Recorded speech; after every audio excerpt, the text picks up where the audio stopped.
Hello and welcome to the Calmcast, a time to feel calm and think clearly. I'm Claire Downham, the Queen of Calm, a transformational life coach.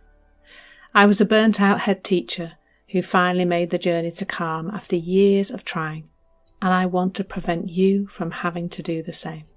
The Calmcast is a series of short explorations, gently guiding you back to your natural state, which is calm and clarity.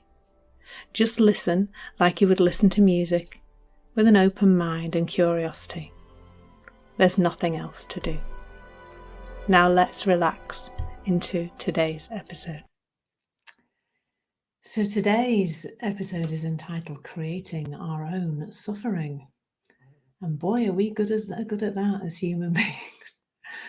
So I'm going to start with a little metaphor that just came to mind as we were starting this. And that is, if you imagine that you're walking on a walk, I go on quite a lot of walks, and I rarely get stones in my shoes, just to let you know. However, my fiance does. I don't know, he's wearing walking boots and he manages to get a stone in them.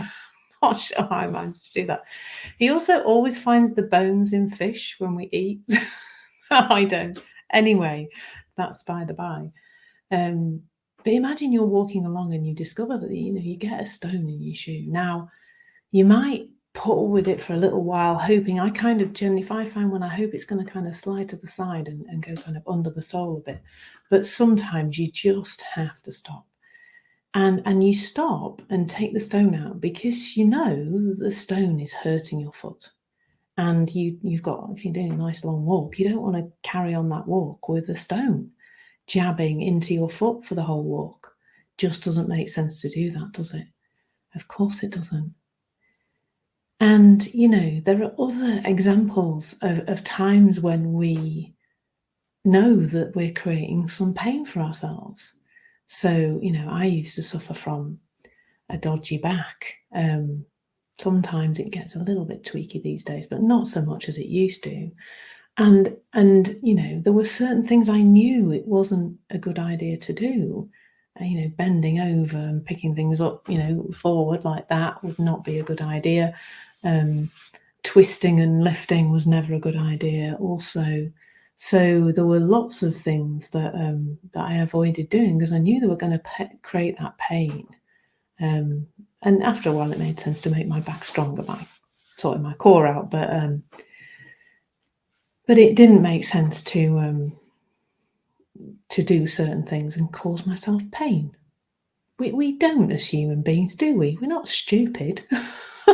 As a rule, we don't tend to do things that physically are causing us pain. Well, maybe we do, but there are some things that we wouldn't tolerate. Another example I've just thought of actually is sometimes I put a bobble around my wrist, take a bobble out of my hair, and just put it around my wrist temporarily, but it goes, after a while, it goes quite tight, and I can see, it's created quite a severe ridge around my hand, and my hand started to get a bit tingly. So I will take the bobble off to get my hand working properly again.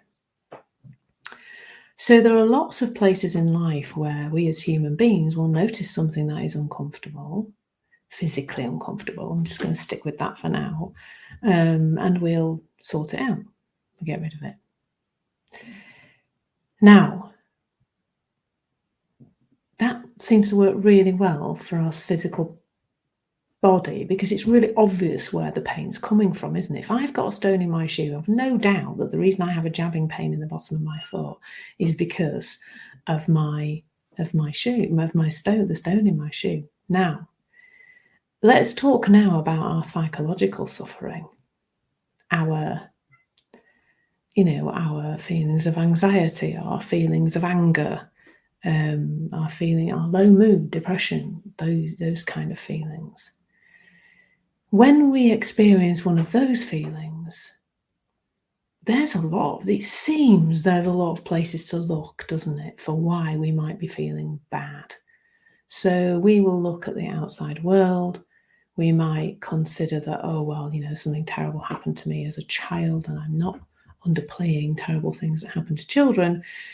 So we might look there for a while. When I say look there, I don't mean just for 5 minutes. I mean, we might spend years looking there to try and feel better. We might look at the people around us and go, oh, it's those people, it's my partner or my kids or whoever, you know. We might think it's our job, our toxic workplace and our toxic boss who's creating the feeling. And what that does, I think, is make our minds very, very busy trying to find the answer, and can also absorb, as it did for me, years and years of time. I'll be honest with you, I was at it for years, trying to find the reason why I felt the way I felt and how to overcome it by poking in the past or whatever else I used to do. Mostly poked in the past, but also kind of tried to change my thinking and do lots of very deliberate things. So if we go back to the stone in the shoe, it's really clear, isn't it, what the solution is? Just a stone in your shoe, take it out. Whereas when we think about our emotional state, it looks really complicated initially, doesn't it? How can I stop my own suffering when it's not really, you know, it's got to do with my past, it's got to do with these other people, it's got to do with my circumstances. I can't feel better till all these things are changed and sorted. And of course, if we're thinking about the past, how on earth can we change that? It's done, isn't it? So we're kind of stuck with it. Now, interestingly, that's because we're looking in the wrong place for our feelings, for the source of our feelings, for the source of our emotional state. Our emotional state is coming from one place, and it is the thinking that we are focused on in this moment. If I'm feeling anxious, that is because I have some thinking about the future, usually some horrible thinking about the future, and I am believing that it is true. And I am giving it a lot of attention. Now, some of the attention I might be giving it might be the attention I'm giving it to try and get rid of it. To try and get rid of the feeling. I'll still be focusing my attention on it as I'm trying to get rid of it. So there's that. If I've got an angry feeling, it might look like the way to get rid of that angry feeling is to shout at somebody else or, you know, get them to stop doing what they're doing. But really, my angry feeling is coming from my thoughts, my angry thoughts. So, and this is not about blaming human beings, me included, for creating our own suffering, but it's about knowing how it's working. You take the stone out of his shoe because it flipping hurts. When you start to realize that it is your thinking, your state of mind, thought in the moment that is creating that discomfort, it makes less and less and less sense to carry on doing that. It really does.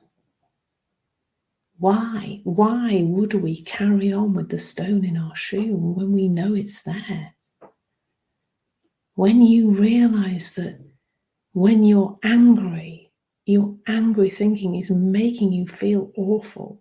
It's releasing those horrible hormones into your body that make you feel riled up and nasty and shouty, often in my case, although not so much these days, to be fair. So when the title of this is creating our own suffering, it is innocently creating our own suffering.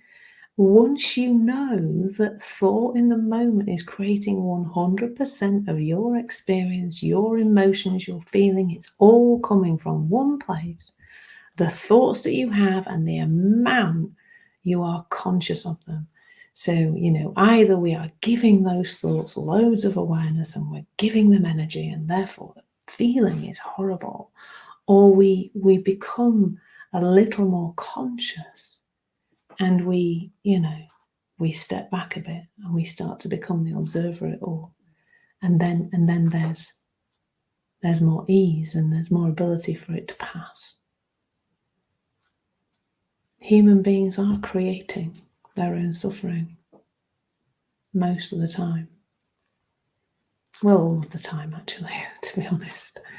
And that doesn't mean this is not spiritual bypass. This is not saying it's not okay for people to feel and people shouldn't feel upset about things. It's not that at all. But once you know, particularly with certain types of thinking that have no purpose other than to make us feel horrible, anxious thinking about the future has no purpose apart from making us feel horrible. Angry thinking really has no purpose, because even if we want to tackle that person for doing something that they've done, when we do that from a calm place, we're just going to get a totally different response. Totally different. So that's something to get curious about, to start to just become a little bit more aware about. And that's all this ever is, just a little more awareness. Thank you so much for listening. There's nothing to do now but bring some awareness to how this is working out in your life. Listen regularly to experience longer and longer periods of calm. This has been the Calmcast with Claire Downham, Queen of Calm. Take care and keep listening.